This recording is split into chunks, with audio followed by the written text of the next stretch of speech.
হরে কৃষ্ণ। সকল ভক্তদেরকে জানাই কৃষ্ণের প্রীতি ও শুভেচ্ছা, বিনম্র প্রণাম।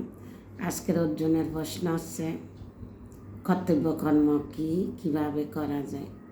তাই শ্রীকৃষ্ণ উত্তর দিচ্ছে শ্রীমদ্ ভগবদ্গীতা যথাযথ দ্বিতীয় অধ্যায় সংখ্যাযোগ শ্লোক নম্বর 47। কর্মণ্যবাধিকারস্তে মা ফলেষু কদাচন মা কর্মফল হেতুর ভূর্মাতে সঙ্গস্থ কর্মাণি। স্বধর্মবিহিত কর্মে তোমার অধিকার আছে, কিন্তু কোনো কর্মফলে তোমার অধিকার নেই। কখনো নিজেকে কর্মফলের হেতু বলে মনে করো না, এবং কখনো স্বধর্ম আচরণ থেকে বিরত হইও না। প্রথমত আমরা ভগবানের সেবা করব, কিন্তু ফল চাইব না। ভগবান তো আমাদেরকে এমনি চলাচ্ছে, সব কিছু তো ভগবান। আমরা যে শ্বাস ফেলতেছি এটাই তো ভগবানের অনুমোদন ছাড়া আমরা কিছু করতে পারবো না। তো সব কিছুর দায়িত্ব যখন ভগবানের হাতে, তো আমরা কেন চাইব?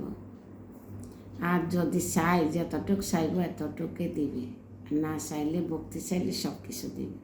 তা আমাদের কর্তব্য হচ্ছে আমরা ভগবানের নিত্য দাস, আমাদের কর্তব্য হচ্ছে ভগবানের সেবা করা। তাই অর্জুনকে বলতেছে স্বধর্মবিহিত কর্মে তোমার অধিকার আছে, কিন্তু ফলের কোনো অধিকার নেই। কখনো নিজেকে কর্মফলের হেতু বলে মনে করো না, এবং কখনো স্বধর্ম আচরণ থেকে বিরত হয় না। হেতু মানে কারণ। আমি যে ভগবানের সেবা করলাম, এটার কারণ কি, এটা করলে কী ফল পাবো, এই চিন্তাধারা যাতে না আসে। অর্জুনের মাধ্যমে আমাদের শিক্ষা। আর স্বধর্ম হচ্ছে অর্জুন যুদ্ধ করা।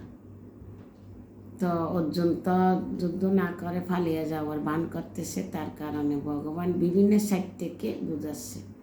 আর তাৎপর্যতে 3টি কর্মের কথা বলা হয়েছে: কর্তব্য কর্ম, খেয়ালখুশি কর্ম, কর্ম, আর একটা হচ্ছে নিষ্কাম কর্ম।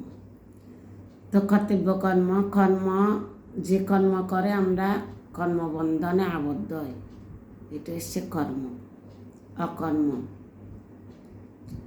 ভগবানের সন্তুষ্টি বিধানের জন্য যে কর্ম করা হয় তাকে বলা হয় অকর্ম, বা ভগবানের নির্দেশ পালন করা, ভগবানের নির্দেশ নিয়ে আমরা ভগবানের সেবা করা, এটা অকর্মতে পড়ে। বিকর্ম শাস্ত্রে নিষেধ করছে যে কর্ম, ওইটা আমরা যদি করি ওইটা বিকর্ম।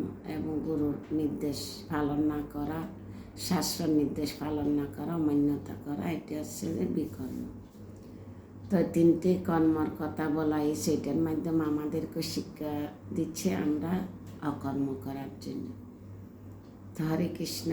আজকে ভগবান শ্রীকৃষ্ণ অর্জুনকে কর্তব্য কর্ম কীভাবে কর্ম করতে হবে, কর্মফলের আশা না করে কীভাবে কর্ম করা যায় সেই উপদেশ দিয়েছে।